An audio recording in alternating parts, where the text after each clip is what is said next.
할렐루야, 예담교회 주일 예배에 오신 우리 성도님들을 주의 이름으로 사랑하고 축복합니다. 찬양함의 기쁨을 아시나요? 성도들에게 다가오는 고난과 힘듦을 통해 성도들의 믿음이 더욱 성장하는 경우도 있고, 때로는 그 고난과 절망에 빠져 쓰러지고 또 헤어나오지 못하는 경우가 있습니다. 그런데 그 풀리지 않을 것 같았던 일들이 풀리게 되고 벗어날 수 없을 것만 같았던 그 상황이 끝나게 되면 그 입술에 감사와 찬양이 저절로 넘치게 됩니다. 고난 가운데 위로해 주시는 분을 찬양하고 그 고난을 이겨내게 해주신 분께 감사의 찬양을 하게 됩니다.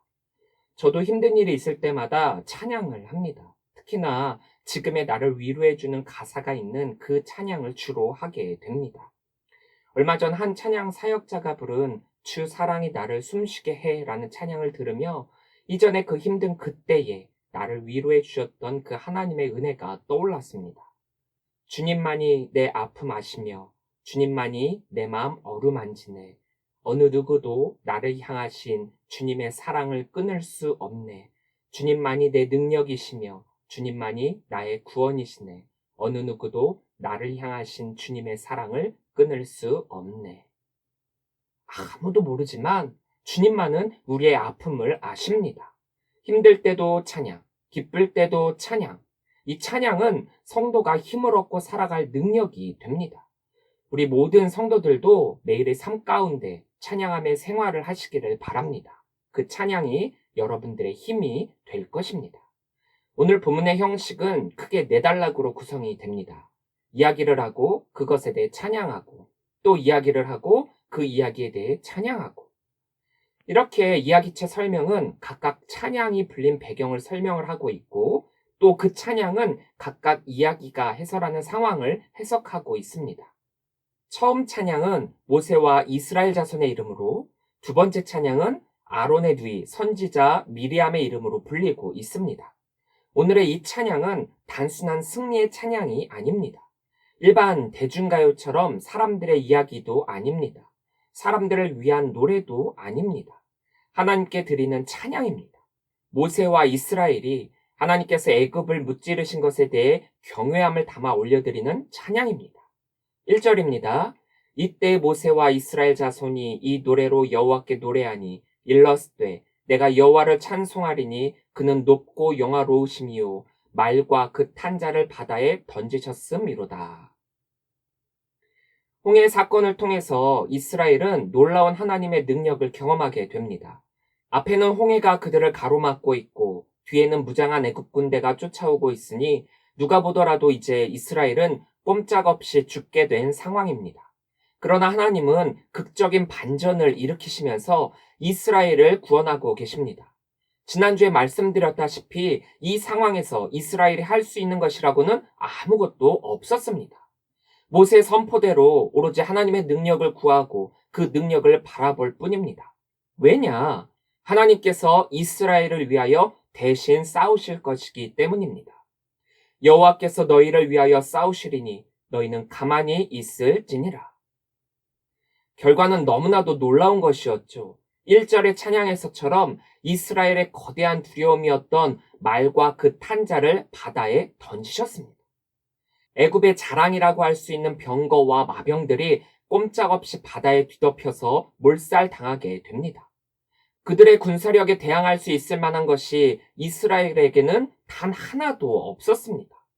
군사훈련을 받았던 것도 아니고 무기를 가지고 있었던 것도 아닙니다. 아무리 60만 명의 장정이 있었다라고는 하지만 그들이 애국과 맞붙었다면 추풍낙엽처럼 나가 떨어지고 말았을 것입니다. 정식 전쟁이었다면 결코 이길 수 있는 전쟁이 아닙니다. 그런데 결코 이길 수 없었을 것만 같았던 그 전쟁을 이기게 되었을 때 이스라엘의 기쁨은 얼마나 컸을까요? 간혹 약자가 강자를 이기는 경우가 있습니다. 강자가 자만하거나 방심했을 때 그것을 노린 상대가 카운터 펀치를 날려서 역전을 하게 되지요. 하지만 대부분 10이면 9은 강자가 약자를 이기는 것이 당연합니다. 우리나라가 2002년에 월드컵에서 4강이라는 놀라운 업적을 남겼습니다. 우리나라에서 개최했었던 것도 있었겠지만 말로는 설명할 수 없을 만치의 보이지 않는 손이 그들과 함께했고 이 당시의 열기는 엄청 뜨거웠습니다. 광화문에 한번 안 나가본 사람이 없다라고 할 정도로 온 국민의 축제였죠. 제가 다녔던 감리교 신학대학교는 서대문구 냉천동에 있습니다. 광화문과 그리 멀지 않은 곳에 있지요. 한국 경기가 있는 날이면 낮부터 둥둥거리는 소리와 함성이 우리 학교에까지 들릴 정도로 엄청났었습니다. 이때가 사실 웬만한 대학들의 시험 기간이었거든요. 저 역시도 시험 기간이어서 공부는 해야 하는데 광화문에서 응원하는 소리가 학교에까지 들리니까 눈은 책을 보고 있지만 마음은 콩밭에 가 있기도 했었습니다. 국민들의 응원을 받은 우리나라는 결국 4강까지 진출을 하게 되었고 국민들은 기적이라는 표현까지 써가며 내친 김에 결승, 우승까지 해야 된다라는 말까지 나왔습니다. 이 이전에는 월드컵 첫 승, 16강에만 들어가도 큰 성공이라고 그랬는데 말입니다. 분명 상대적 전적에서는 상대팀은 강팀이고 우리나라는 약팀입니다. 이길 수 없는 경기죠. 그런데 뚜껑을 열고 보니까 상대적 열세임에도 불구하고 엄청난 투혼으로 경기에 임했던 이 선수들이 마침내 기적과 같은 일들을 이뤄냈습니다. 약팀이 강팀을 차례차례 이기는 결과를 말이죠. 한국이 승리를 하는 날이면 그날은 밤새도록 사람들이 축제를 벌였습니다. 그 어두운 밤이 밝은 대낮과 같았고 경기가 있었던 일들을 서로 이야기하면서 하하하거리고 또 환희에 차갑고 그 기쁨을 주체하지 못했습니다. 이 당시에 많이 썼던 단어가 대단하다, 엄청나다, 기적이다, 미쳤다, 오 필승 코리아 이런 말들이었습니다. 이 말에서 알다시피 누가 보더라도 그럴 수 없을 거라 생각했던 것을 이루게 되니까 모두가 더욱 흥분하게 된 것입니다. 이길 수 있는 것을 이기면 그러려니 합니다. 하지만 이길 수 없을 것 같은 것을 이기면 그 안에 놀라움이 있고 환희가 있습니다. 오늘 이스라엘이 바로 그런 환희와 기쁨을 찬양하고 있는 것입니다. 스스로도 알았습니다. 애굽을 이길 수 없을 것이라는 것을요. 그랬기 때문에 애굽이 뒤따라왔을 때 이스라엘은 스스로를 비하하며 모세에게 원망했던 것 아닙니까? 그러나 이제는 다릅니다. 애굽을 물리친 그 감격이 이스라엘의 입술에서도 찬양으로 나타나고 있습니다. 영화롭다라고 사용된 단어 가는 올리다, 높임을 받다라는 뜻입니다. 여호와께서 애굽과의 전쟁에서 승리하신 것에 대한 찬양과 친송받는 것을 의미하고 있습니다. 이 단어 앞에 같은 의미의 절대형 부정사인 가오와 함께 쓰여서 가오가, 영광스럽게 승리하였다라고 해석할 수 있습니다. 즉, 가오가는 강한 애굽의 군사들을 무력하게 만들어버렸던 홍해의 높은 파도를 연상시키는 시각적인 이미지를 보여주면서 또한 동시에 그 파도까지도 다스리시는 하나님의 영광스러운 승리를 더불어 표현하고 있는 것입니다. 이러한 표현은 애니메이션 이집트 왕자에서 그 파도를 본다면 훨씬 더 실감이 날 것입니다. 이 위대하신 일과 충격적인 사건의 찬양을 실감 있게 느끼시기를 원하신다면 이 애니메이션 이집트 왕자를 함께 보시며 말씀을 듣는 것을 추천드립니다. 저작권 문제로 제가 직접 여기서 보여드릴 수는 없지만 밑에 링크를 달아 놓았으니까 이 링크를 보시면 더욱 실감나게 이 찬양의 모습을 떠올리실 수 있으실 것입니다. 2절입니다. 여호와는 나의 힘이요 노래시며 나의 구원이시로다. 그는 나의 하나님이시니 내가 그를 찬송할 것이요 내 아버지의 하나님이시니 내가 그를 높이시리로다. 이렇게 모세가 찬양하고 있는 까닭은 애굽의 대적들을 물리치고 승리를 얻은 것, 그리고 고난과 역경 속에서도 위로를 받을 수 있었던 것이 모두 여호와의 은혜였다는 사실에 너무나 감사였기 때문입니다. 우리는 이러한 표현을 시편에서 많이 볼 수 있습니다. 여호와가 나의 힘이시고 나의 구원이시라는 이 표현을 통해서 여호와 하나님은 그 백성을 어떠한 상황 가운데서도 결코 버리시지 않으실 뿐더러 그 백성이 고난당할 때 위로하시며 어려운 시험을 당할 때 그것을 이길 힘을 주시는 분이시라는 것을 함축적으로 찬양하고 있는 것입니다. 그런데 이 찬양이 모세의 찬양이요 또 시편의 찬양으로만 그칠 것이 아니라 오늘을 살고 있는 우리들도 이 찬양을 해야만 합니다. 매일의 삶 가운데 우리의 힘이 되시는 그 하나님께서 우리를 결코 포기하지 않으시고 임마누엘의 하나님이 우리와 늘 함께 동행하신다라는 그 사실을 잊지 마시고 승리의 그 기쁨을 매일매일 맛보시는 성도들이 되시기를 바랍니다. 또 모세는 나의 하나님 엘리, 내 아버지의 하나님 엘회아비라고 하나님을 2번 반복하여 부르고 있습니다. 나의 하나님은 지금 자신과 이스라엘 백성을 애굽 군대로부터 구하여 주신 구원의 하나님을 나타내는 표현입니다. 그리고 내 아버지의 하나님은 과거 아브라함을 비롯하여 그 선조들과 언약을 맺으시며 너와 내 후손의 하나님이 되리라고 말씀하셨던 하나님과의 언약적 관계를 나타내는 말입니다.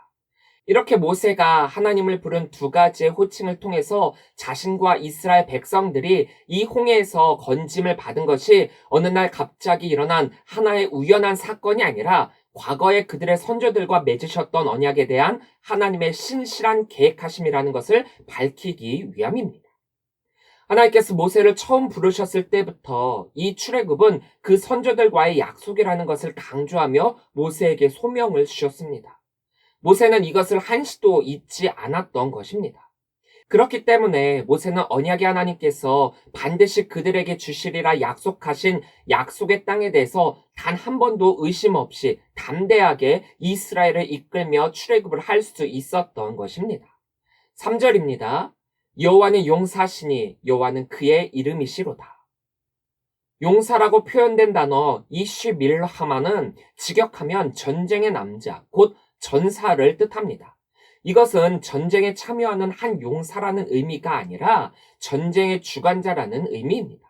즉 여호와께서는 전쟁에 능한 분이실 뿐 아니라 전쟁을 일어나게도 하시고 전쟁을 그치게도 하시는 분이시기 때문에 전쟁은 오로지 여호와께 속한 것이다 라는 뜻입니다.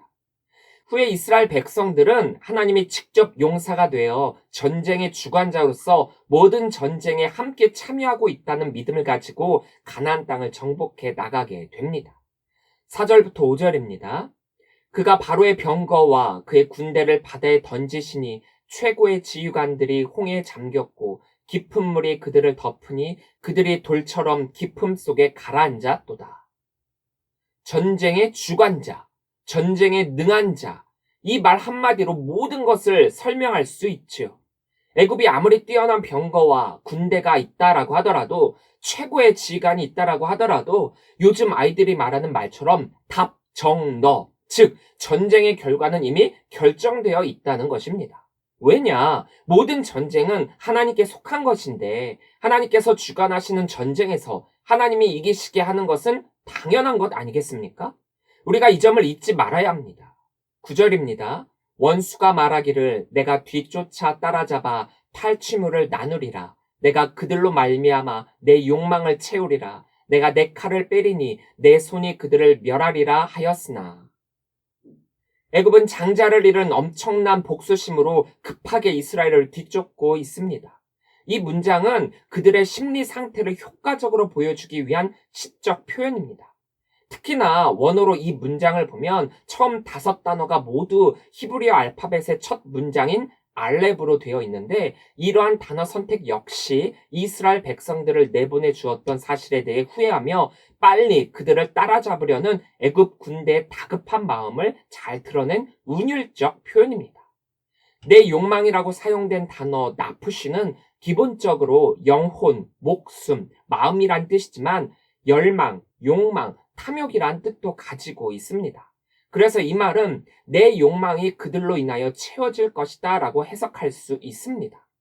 이러한 의미는 굶주린 짐승이 먹잇감을 보고 달려들듯이 복수심과 탐심으로 가득한 애굽의 군대들이 자신들의 탐욕을 채우기 위해서 이스라엘 백성들을 삼키려고 달려드는 모습을 나타내고 있습니다. 내 손으로 사용된 단어 야디는 무력이나 힘을 의미합니다. 그러니까 내 손이 그들을 멸하리라 라는 말은 내가 힘으로 그들을 소유할 것이다 라는 의미가 됩니다. 그러니까 지금 애굽의 이 복수심과 탐심은 이스라엘을 다시금 자기들의 노예로 만드는 것에 있음을 뜻하고 있습니다. 우리는 나푸시, 나의 마음이 어디로 향하고 있는지 점검해 보아야 합니다.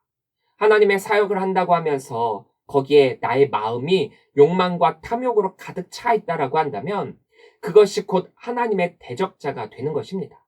바로 오늘 본문의 바로와 애굽의 군대처럼 말입니다. 그러나 하나님을 향한 갈증으로 향해 있고 하나님의 나라와 그 의를 구하는 나푸시라면 그것이 곧 하나님의 사역입니다. 하나님의 사역이 나의 일이 되지 않았으면 좋겠습니다. 나의 일이 되는 그 순간 그 안에는 시기와 질투, 다툼과 욕심이 자리 잡기 때문입니다. 그러한 마음으로 사역을 하게 되면 어떻게 되느냐? 하나님의 진노로 인해 지푸라기 같이 될 것입니다. 7절입니다. 주께서 주의 큰 위엄으로 주를 거스르는 자를 엎으시니이다. 주께서 진노를 발하시니 그 진노가 그들을 지푸라기 같이 사르니이다. 하나님 앞에서 자만하며 설 수 있는 것은 아무것도 없습니다. 아무리 최고의 병거와 군대, 최강의 군대일지라도 하나님의 콧김 한 방에 나가 떨어질 수밖에 없습니다. 모세는 홍해를 가르는 광풍을 주의 콧김이라는 표현을 쓰면서 홍해를 갈라놓은 무시무시한 힘도 겨우 하나님의 콧바람에 불과하다라고 찬양하고 있습니다. 이제 그 능력의 하나님이 약속하신 그 땅, 가나안 땅으로 나가게 될 때 가나안에 살던 민족들이 놀라는 모습이 생생하게 묘사되고 있습니다. 14절부터 15절입니다. 여러 나라가 듣고 떨며 블레셋 주민이 두려움에 잡히며 에돔 두령들이 놀라고 모압 영웅이 떨림에 잡히며 가나안 주민이 다 낙담하나이다. 이스라엘 백성들이 가나안 땅에 들어가기 위해서 마주해야 하는 나라가 블레셋, 에돔, 모압, 가나안 족속이었습니다. 사실 이들이 이스라엘 백성들을 두려워할 필요가 없지요. 왜냐하면 그들이 보기에는 이스라엘은 메뚜기와 같이 나약한 존재였기 때문입니다. 그런데 그들이 벌벌 떨며 애굽 사람들에게 일어난 일들을 듣고 두려워했다라고 했습니다. 그들이 두려워하는 것은 이스라엘이 아닙니다. 이스라엘을 위해 홍해에서 하나님께서 일하셨기 때문입니다. 여기에서 사용된 두려움, 힐, 놀라다, 니브할로, 떨림, 라드, 낙담, 나무구. 이 단어들은 심리적인 불안감 정도의 두려움이 아니라 도저히 감당할 수 없는 죽음에 가까운 고통이라고 할 수 있습니다. 두려움이라고 사용된 단어 힐이 성경에서 사용된 것들을 살펴보면 해산하는 여인이 임박한 재앙 앞에서 겪게 되는 고통이나 아픔을 묘사하거나 공포로 몸부림친다라는 의미로 쓰이고 있습니다. 그러니까 하나님께서 애굽에게 행하신 능력으로 말미암아 가나안 땅의 거민들이 자신들이 죽음을 당하고 있는 것과 같은 공포와 고통에 사로잡혀 있음을 실감나게 묘사한 수사학적 표현이라는 것입니다. 하나님이 구원하시는 역사는 하나님의 백성들에게는 감사와 감격이 되지만 하나님의 대적자들에게는 두렵고 떨림이 됩니다. 출애굽은 이스라엘 백성들에게는 구원의 기쁨이었지만 애굽에게는 심판이었습니다. 우리는 우리의 대적들을 두려워할 필요가 없습니다. 도리어 그들이 우리를 두려워해야 합니다. 우리와 함께 하시는 하나님으로 말미암아 말입니다. 그렇기에 우리는 그 대적에 대해 담대해야 합니다. 그리고 우리에게 행하신 하나님의 그 능력과 위대하심을 믿지 않는 자들에게 선포하고 그 영광을 찬양해야 합니다. 애굽 군대의 패배와 하나님의 능력을 목도한 아론의 누이 선지자 미리암이 손에 소고를 들고 춤을 추면서 찬양을 하고 있습니다. 20절부터 21절입니다. 아론의 누이 선지자 미리암이 손에 소고를 잡음에 모든 여인도 그를 따라 나오며 소고를 잡고 춤추니 미리암이 그들에게 화답하여 이르되 너희는 여호와를 찬송하라. 그는 높고 영화로우심이요 말과 그 탄자를 바다에 던지셨음이로다 하였더라. 승리의 찬양입니다. 1절에서 모세가 찬양했었던 것과 마찬가지로 하나님의 영화로우심을 찬양하고 하나님의 용사되심을 찬양하고 있습니다. 짧지만 아주 강력하게 찬양을 합니다. 미리암의 하나님은 역사 속에 개입하셔서 하나님의 백성의 원수를 단번에 무찌르시는 하나님이십니다. 할렐루야! 우리의 삶의 주관자는 하나님이십니다. 그렇다면 하나님께서 이끄시고 하나님께서 역사하시는 그 자리에 하나님이 결코 실패하도록 내버려 두시지 않으십니다. 누가요? 하나님께서 언약하신 그 백성들이 말입니다. 하나님이 저와 여러분들의 하나님이 되어주셨습니다. 우리 역시 하나님께 속한 자들이죠. 그런 우리들인데 하나님께서 우리를 그냥 내버려 두실까요? 아닙니다. 우리는 그 하나님을 영화롭게 찬양해야 합니다. 저도 목회 초반부터 꽤나 엄청난 시련과 아픔을 경험했습니다.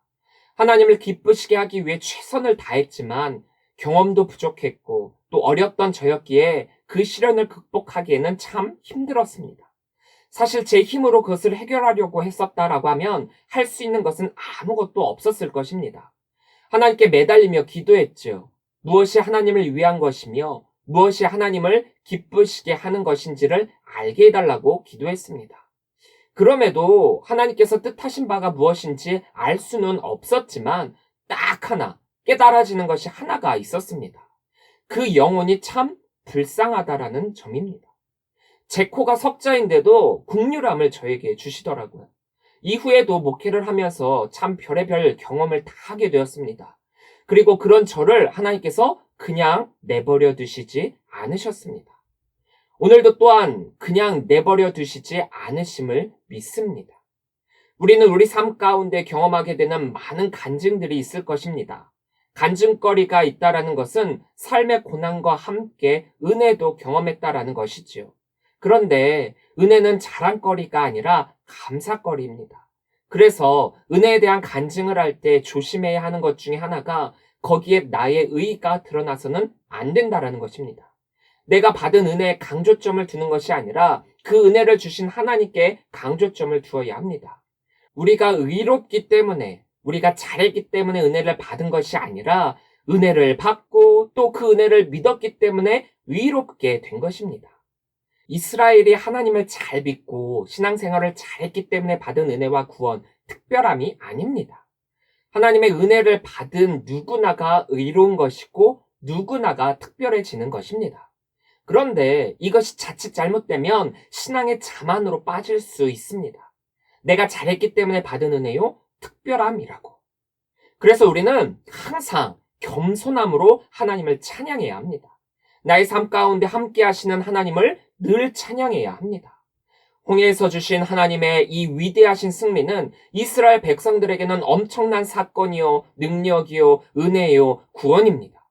이 홍해의 승리로 말미암아 이제 그들은 더 이상 애굽 사람들의 속박 아래 있지 않게 되었고 그들에게 주어진 약속의 땅으로의 앞길만이 있게 된 완전한 자유였습니다. 애굽에서의 모든 것을 다 털어버리고 이제 새로운 마음과 새로운 영성으로 그들의 믿음의 잔을 채우기만 하면 됩니다. 바로에게 얽매였던 삶은 이제 끝입니다. 과거의 것이 되어버렸습니다. 더 이상 죄의 자리에 얽매일 필요가 없습니다.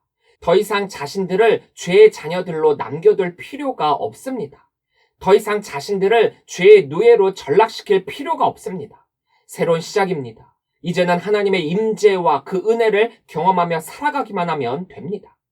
홍해에서의 하나님의 능력을 찬양한 이스라엘처럼 우리도 이제는 우리의 앞길을 열어주실 그 하나님을 찬양합시다. 세상의 모든 시험과 어려움과 두려움과 도전이 올지라도 모든 전쟁은 하나님께 속하였고 전쟁의 주관자 되시는 하나님께서 그 모든 전쟁을 능히 이기게 하여 주실 줄 믿으시기를 바랍니다. 주는 나의 힘이시오 능력이십니다. 이 믿음의 고백으로 말미암아 악한 영의 어떠한 도전이 오더라도 승리하실 수 있는 성도들이 되시기를 주의 이름으로 간절히 축원합니다.